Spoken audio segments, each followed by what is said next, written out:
অনেক দিন আগেকার কথা। রামপুর নামক গ্রামে একটি বহু পুরনো বট গাছ ছিল, যেখানে একটি কালো কাক আর একটা কোকিল থাকতো। একবার এক স্বামী স্ত্রী ওই গাছের ছায়ায় এসে বসে পড়ল। তখনই কোয়েল মধুর আওয়াজে গান করতে শুরু করলো। আরে বাহ, কি দারুণ আওয়াজ এই কোকিলটার! সারাদিন কি সুন্দর গান গেয়ে বেড়ায়। এর গান শুনে ক্লান্তি তো এক পলকেই দূর হয়ে যাচ্ছে। কি আনন্দ যে লাগছে এর গান শুনে। মনে হচ্ছে সারা দিন এইরকম গান গাইতে থাকুক আর আমরা শুনতে থাকি। কিছুক্ষণ পর কোয়েল চুপ করে যায় আর ওই গাছ থেকে উড়ে যায়। তখনই ওখানে বসে থাকা কাক কা কা করতে শুরু করে দেয়। কা কা কা কা। ইস, এই কাকটা পুরো মুড খারাপ করে দিল, মজাই নষ্ট করে দিল। কাককে তাড়ানোর জন্য স্বামী স্ত্রী ওর দিকে তাকিয়ে ঢিল ছুটতে শুরু করলো। কাক পালিয়ে গেল আর কোয়েলের কাছে গিয়ে হাজির হলো। কাঁদতে কাঁদতে কাক কোয়েলকে বলে, ভগবান আমার সাথে বড্ড অন্যায় করেছে।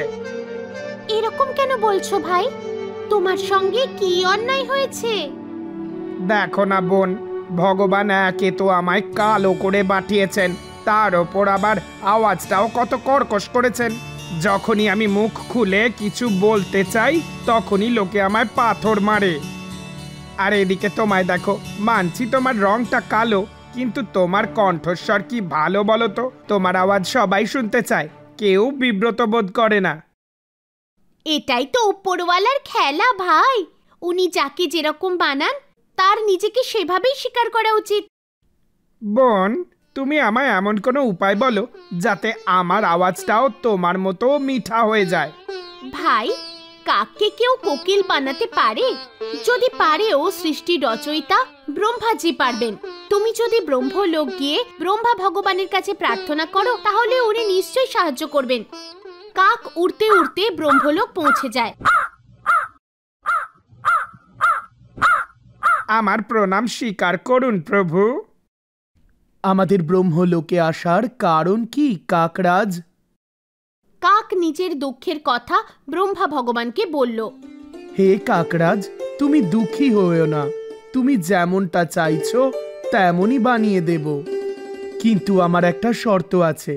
কোকিল হয়ে যাওয়ার আগে তোমাকে কোকিলের কাছে গিয়ে জিজ্ঞেস করতে হবে সে কত সুখী আছে। ব্রহ্মা ভগবানের কথা শুনে কাক কোয়েলের কাছে যায় আর সবকিছু জিজ্ঞাসা করে। কাক ভাই, আমার আওয়াজ সত্যিই মিষ্টি, কিন্তু আমার গায়ের রং কালো।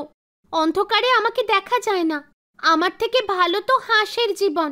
ও কত সাদা আর কত সুন্দর। সারা দিন সরোবরে ঘুরতে থাকে।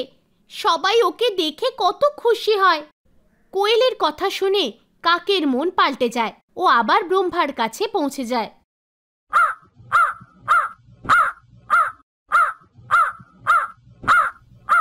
ভগবান, আমায় কোকিল হতে হবে না। ও তো নিজের জীবনে মোটেই খুশি নেই। আপনি আমায় হাঁস বানিয়ে দিন। ওর রূপ পেলে আমি বড় খুশি হব। অবশ্যই, কিন্তু তার আগে তুমি হাঁসকে গিয়ে জিজ্ঞেস করো যে ও নিজের জীবনে খুশি আছে কিনা। ওই কাক আবার উড়ে হাঁসের কাছে পৌঁছে যায়। ভাই, আমি তোমায় একটা কথা জিজ্ঞেস করতে চাই। হ্যাঁ ভাই, বলো, কি জিজ্ঞেস করতে চাও? তুমি কি তোমার জীবন নিয়ে খুশি আছো? না ভাই, আমি আমার জীবন নিয়ে মোটেই খুশি নই।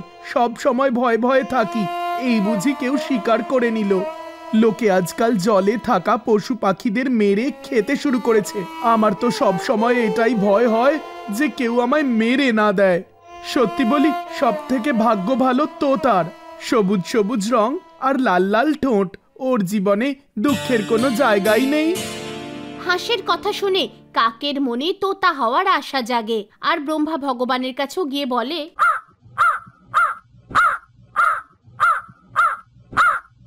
ভগবান, একটা কাজ করুন, আপনি আমায় তোতা বানিয়ে দিন।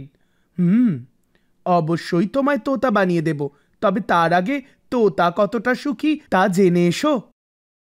তারপর কাক তোতার কাছে চলে যায়। তাকে জিজ্ঞাসা করে, বন্ধু, তুমি তো তোমার জীবন নিয়ে নিশ্চয়ই খুব খুশি। তোমার জীবনে তো কোনো দুঃখই নেই। তুমি তোমার ঠোঁট নিয়ে সুস্বাদু খাওয়ার খাও, সবুজ সবুজ রং আর লাল লাল ঠোঁট নিয়ে বেশ সুখেই আছো। দেখতে তো কি সুন্দর গো তুমি, সবাই তোমায় মিঠু মিঠু বলে থাকে। বন্ধু, আমার এই রূপই তো আমার চিন্তার কারণ। সব সময় আমার ভয় লাগে যদি আমায় কেউ ধরে খাঁচায় বন্দি করে ফেলে, আমার থেকে না আমার স্বাধীনতা কেড়ে নেয়। আসল সৌন্দর্যতা তো ময়ূরের কাছে আছে, সুন্দর সুন্দর পাখা, মন মোহিত করা রূপ। লোকজন দূর দূর থেকে ওকে দেখতে আসে, আর যখন প্রচন্ড বৃষ্টিতে ও নৃত্য করে তখন ওকে কি সুন্দর লাগে। তো তার কথা শুনে কাক আবার ব্রহ্মা ভগবানের কাছে যায়।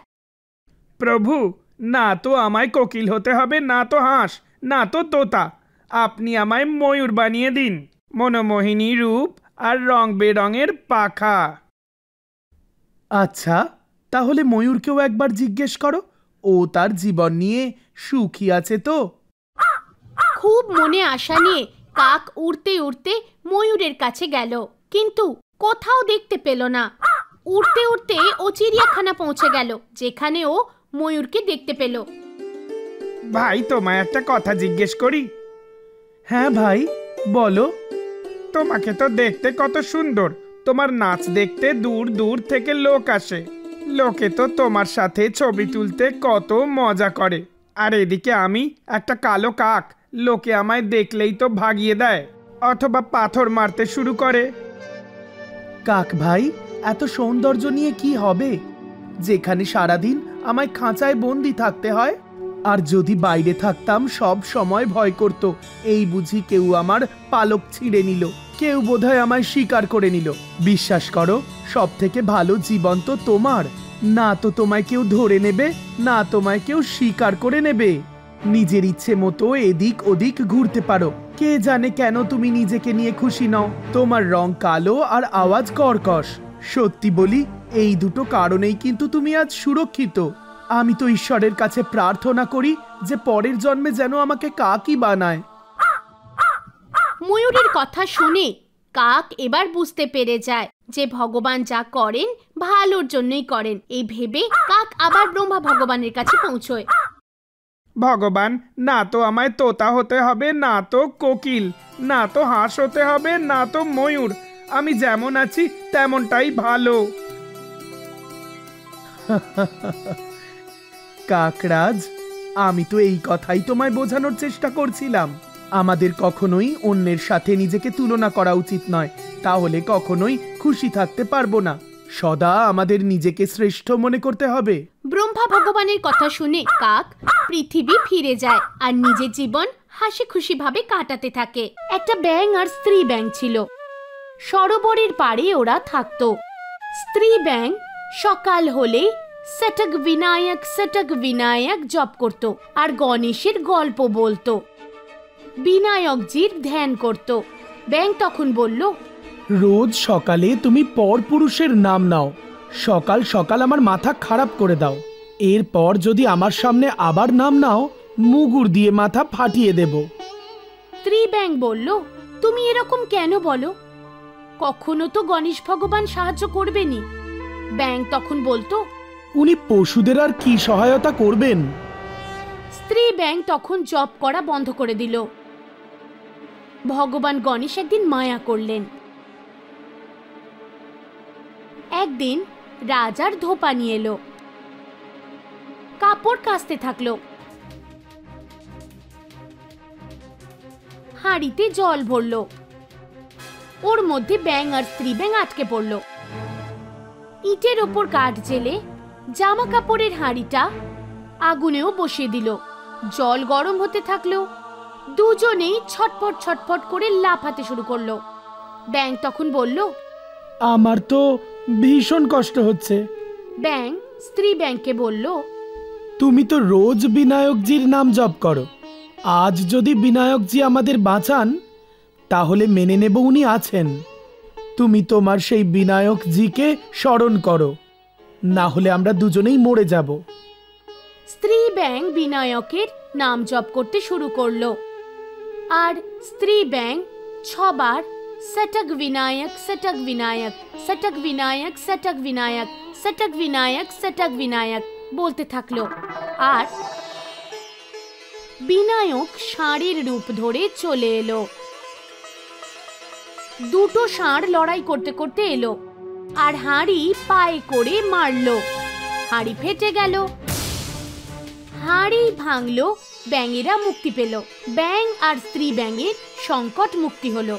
স্ত্রী ব্যাঙ বলল, দেখো আমাদের সাহায্য বিনায়কজি করলেন, বলো গণপতি মহারাজের জয়।